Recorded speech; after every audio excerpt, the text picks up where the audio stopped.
they have been drowned in materialism. And Quran has a solution. Quran says in Surah Tawbah, chapter number 9, verse number 34 and 35, it says that spend of your wealth in the way of Allah subhanahu wa ta'ala, and give a warning to those people who bury gold and silver and spend it not in the way of Allah. Those who hoard their gold and silver and spend it not in the way of Allah, announce to them a grievous penalty, that fire will be produced from the wealth which they have hoarded.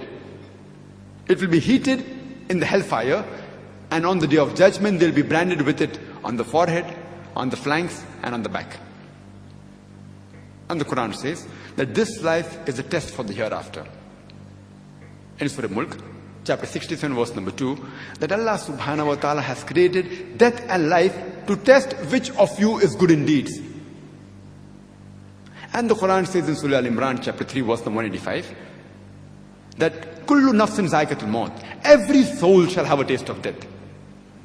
The final recompense shall be paid on the day of judgment. And anyone who enters the garden, that is Jannah, and is kept away from the hellfire, he would have achieved the purpose of this life. For this life is but goods and chattels of deception. Quran says this life people are running after materialism. It's a goods of chattels and deception.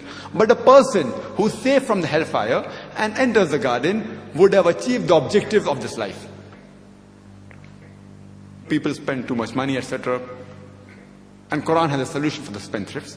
Quran says in Surah Isra, chapter number 17, verse number 26 and 27, that spend not your wealth like that of a spendthrift. Well, do not be a spendthrift, because spendthrifts are the brothers of the devil. That means if you spend excessively, you are a brother of the devil. And today, throughout the world, including the Western world, you have a system that in order to hoard more wealth and to gain more wealth, you use your wealth to eat other people's wealth. In English, it's called as bribing. The Quran says in Surah Baqarah, chapter number 2, verse number 188, that squander not your wealth on vanities, and do not use your wealth in order to use it as baits to judges, so that you may eat other people's wealth. That means do not use your wealth as a bribe, as bait to judges, so that you may eat other people's wealth. Bribing is prohibited in Islam.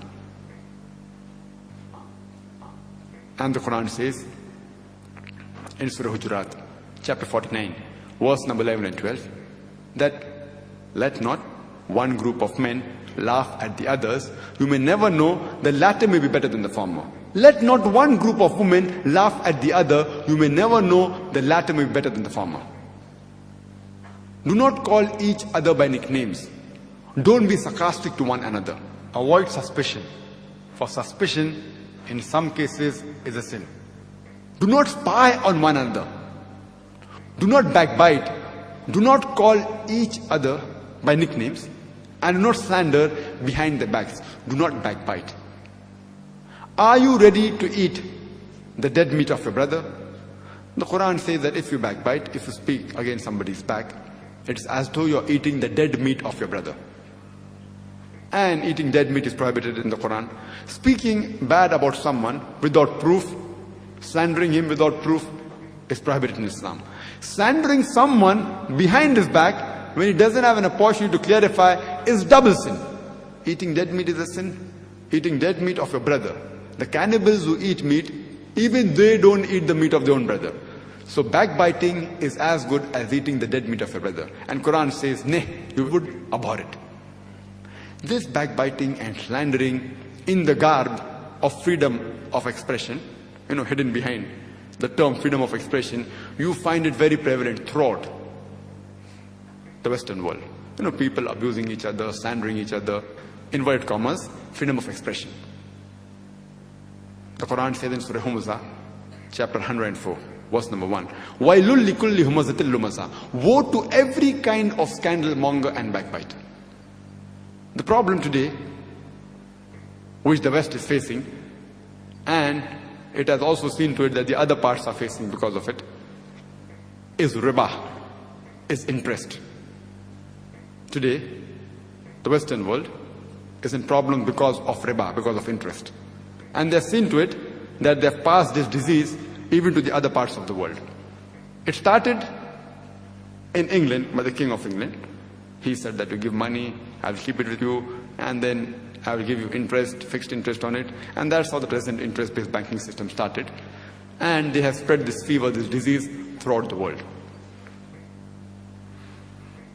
The Quran mentions about riba. The word riba is given in the Quran in no less than 8 different times. It's mentioned in Surah Al-Imran, chapter number 3, verse number 130. In Surah Nisa, chapter number 4, verse number 161. It's mentioned in Surah Rum, chapter number 30, verse 39. Thrice in Surah Baqarah, chapter number 2, verse number 275. It's also mentioned in Surah Baqarah, chapter number 2, verse number 276, and in Surah Baqarah, chapter number 2, verse number 278. The word riba is mentioned in the glorious Quran no less than 8 times. And why it is haram, etc. I've given the talk on interest-free economy promulgated by the Quran. For people who want to know the reason why Islam has prohibited riba, and the riba includes interest over and above, people say that, oh no, riba doesn't include interest, modern interest, it only means usury. And I've described this in detail. People can avail of my video cassette, Interest-Free Economy promulgated by the Quran, which gives more detail. Time doesn't permit us to go into the minute details of economics in this talk. But just like to give the translation of 2 verses of the Quran. That is Surah Baqarah chapter 2, verse 278 and 279, which says that, oh, you believe, give up your demands of riba, of interest. And if you give not your demands of riba, interest, take notice of a war from Allah and His Rasul. I mean, anyone who deals with interest, Allah and His Rasul will wage a war against you. There are various sins mentioned in the glorious Quran, which are big sins, Gunaya Kabira. But this particular sin, besides being a grave sin, it also says that anyone who deals with interest, Allah and His Rasul will wage a war against you. So if you deal in interest, you are challenging Allah and His Rasul for a war. Furthermore, if you see in the Western world, we have people, especially the children, they don't respect the parents. It's more in the Western world as compared to the Eastern world. And nowadays, in the new era, you have special child abuse cells. For the Western world, in America and in other European countries, you can phone the police, the special child abuse cell, and you can even threaten your parents. If your parents scold you too much, you better be careful, otherwise I'll dial that number. And the parents understand, okay, now he means business. You're giving rights to everyone. Rights are there in Islam. They have even given rights to children. The maximum is in Islam.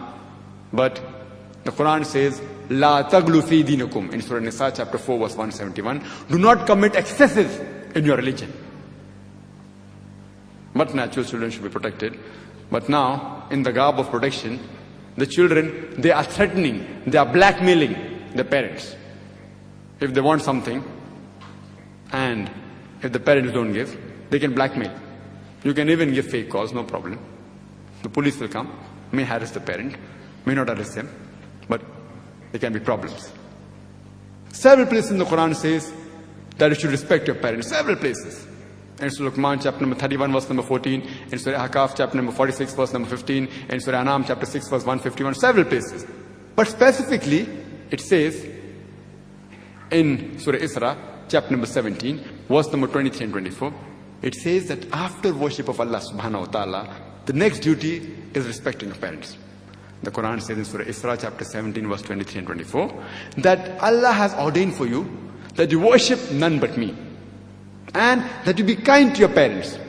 And if any one of them, or both of them, reach old age, do not even say a word of contempt. Don't even say oof to them. You can't even say oof to them. But lower to them your wing of humility and address them with honor and pray to the Lord that cherish them as they cherished me in childhood. Imagine, the Quran says, if any one or both of your parents reach old age, you cannot even say oof to them.